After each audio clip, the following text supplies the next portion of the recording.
সামনে যে ইলেকশন আসছে, ইলেকশনের যে প্রস্তুতি আমাদের কিরকম এবং সেই অনুযায়ী আমরা কি কি কাজ আরও করতে পারি জোরদারভাবে, সেগুলো নিয়ে আলাপ হয়েছে। প্রথম ছিল যে কোঅর্ডিনেশন বাড়ানো, আর্মি, পুলিশ এবং গ্রাসরুটের যে লোকাল অ্যাডমিনিস্ট্রেশন, এদের মধ্যে কোঅর্ডিনেশন বাড়ানোর কথা বারবার জোর দিয়ে বলা হয়েছে এবং এই কোঅর্ডিনেশনটা লোকাল লেভেলে এবং এটা একটা ন্যাশনাল লেভেলে, দুইটা জায়গায় খুব দ্রুততার সাথে এটা কোঅর্ডিনেশন বাড়ানোর বিষয়ে জোরদার করে বলা হয়েছে। আপনার ইলেকশনের আগে পুলিশের প্রস্তুতির কথা বলা হয়েছে এবং পুলিশের আইজি মহোদয় বলেছেন যে সেপ্টেম্বর, অক্টোবর এবং নভেম্বরে 1.5 লক্ষ পুলিশের নির্বাচন বিষয়ে তাদেরকে ট্রেনিং দেওয়া হবে।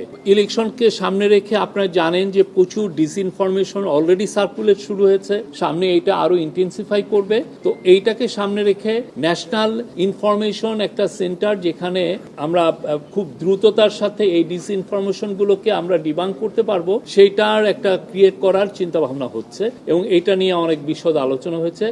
চিফ অ্যাডভাইজার আমাদের হোম মিনিস্ট্রি বা পুলিশের এখানে বা যে একটা সেন্ট্রাল কমান্ড স্ট্রাকচার কিছুদিন আগে করা হয়েছে আপনারা জানেন, সেখানে একটা মিডিয়া সেন্টার প্রতিষ্ঠা করার কথা বলেছেন, যাতে করে খুব দ্রুত আইন শৃঙ্খলা সংক্রান্ত যে কোনো ইনফরমেশন খুব দ্রুত কালেক্ট করা যায় এবং ওই দিনই ওই সময়ই এটা যাতে ডিসেমিনেট করা যায় এবং সেই জায়গায় প্রতিদিনই যাতে প্রেস কনফারেন্স করে আপনাদেরকে জানানো যায় যে কোথায় কি কিভাবে হচ্ছে, কোথাকার সিচুয়েশনটা কি, এই প্রত্যেকটা বিষয় এবং খুব দ্রুততার সাথে, এবং এইটার থেকে আপনারা যাতে প্রতিনিয়ত সব সময় যাতে ইনফরমেশন পান, সেই বিষয়ে জোরদার করতে বলা হয়েছে। এবং এই বিষয়ে প্রফেসর ইউনূস বারবার বলেছেন যে পুলিশের যে কাজগুলো অনেক ক্ষেত্রেই মানুষের কাছে আসছে না, এই একটা ইনফরমেশন সেন্টার বা একটা মিডিয়া সেন্টার না থাকার কারণে। পুলিশ অনেক জায়গায় অনেক ভালো ভালো কাজ করছেন, অনেক জায়গায় ইন্টারভেনশন ওরা খুব দ্রুতই করছেন, কিন্তু দেখা যাচ্ছে যে এই বিষয়গুলো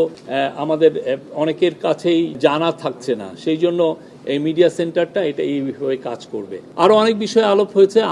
আমার যিনি ডেপুটি প্রেস সেক্রেটারি আছেন, উনি আরো একটু বিশদ বলবেন।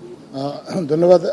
আজকে আলোচনার মধ্যে আরেকটা গুরুত্বপূর্ণ বিষয় ছিল, উনি আইন শৃঙ্খলা রক্ষাকারী বাহিনীকে হটস্পটগুলো নির্বাচনের আগে যে জায়গাগুলোতে সমস্যা হতে পারে বলে আইন শৃঙ্খলা রক্ষাকারী বাহিনী মনে করে, সেই স্পটগুলোকে দ্রুত আইডেন্টিফাই করার কথা বলেছেন এবং সেখানে কি ধরনের আইন শৃঙ্খলা রক্ষার জন্য বাড়তি ব্যবস্থা প্রয়োজন হতে পারে সেগুলো সম্পর্কেও রিকমেন্ডেশনের জন্য উনি তাদেরকে একটা নির্দেশনা দিয়েছেন। বিভিন্ন জেলা পর্যায়ে আইন শৃঙ্খলা রক্ষাকারী বাহিনী কোঅর্ডিনেশনের মাধ্যমে একটা সিচুয়েশন রিপোর্ট যেন কেন্দ্রীয়ভাবে পাঠানো হয়, যাতে করে সরকারের ঊর্ধ্বতন দায়িত্বশীল যারা আছেন ওনারা যাতে বুঝতে পারেন যে একটা গ্রাউন্ড লেভেলের সিচুয়েশনটা কি এবং সেই অনুযায়ী যাতে পদক্ষেপ নিতে পারেন। এই জন্য সিচুয়েশন রিপোর্ট কেন্দ্রে পাঠানোর জন্য আইন শৃঙ্খলা রক্ষাকারী বাহিনী যারা যেসব বাহিনী আছেন সবাইকে উনি একটা নির্দেশনা দিয়েছেন। আজকে প্রশাসনের রদবদল নিয়েও আলোচনা হয়েছে। নির্বাচনের আগে আপনি জানেন যে প্রশাসনে একটা রদবদল আসন্ন, এই রদবদলটা কি প্রক্রিয়ায় হবে সেটা নিয়ে আলোচনা হয়েছে এবং সে বিষয়ে কিছু সিদ্ধান্ত হয়েছে। মোটামুটি এই হচ্ছে আজকের আলোচ্য বিষয়। আরো দুইটা বিষয় সেটা বলছি। একটা হচ্ছে যে আজকে ইউএস অ্যাম্বাসাডার, ইউএস চার্জে অ্যাফেয়ার্স টেসি অ্যান্ড জ্যাকবসন আজকে প্রফেসর ইউনূসের সাথে কল অন করেছেন। এটা খুবই একটা সৌহার্দ্যপূর্ণ একটা পরিবেশে মিটিং হয়েছে। সেই মিটিং এ ইউএস এর বাংলাদেশের যে ট্যারিফ টকস, তারপরে কাউন্টার টেরোরিজম, আমাদের ইলেকশনের প্রস্তুতি, কনসেনসাস কমিশনের যে ডায়ালগ গুলো হচ্ছে সেগুলো নিয়ে কথাবার্তা হয়েছে। প্রফেসর ইউনূস পুরো ইউএস চার্জ দ্য অ্যাফেয়ার্স কে জানিয়েছেন যে বাংলাদেশ গভর্নমেন্টের, ইন্টারিম গভর্নমেন্টের টপ প্রায়োরিটি হচ্ছে কাউন্টার টেরোরিজম এবং উনি বলেছেন টেরোরিস্টদের ব্যাপারে এই গভর্নমেন্টের জিরো টলারেন্স, কোনো ধরনের কোনো টলারেন্স টেরোরিস্টদের প্রতি শো করা হবে না, জিরো টলারেন্স।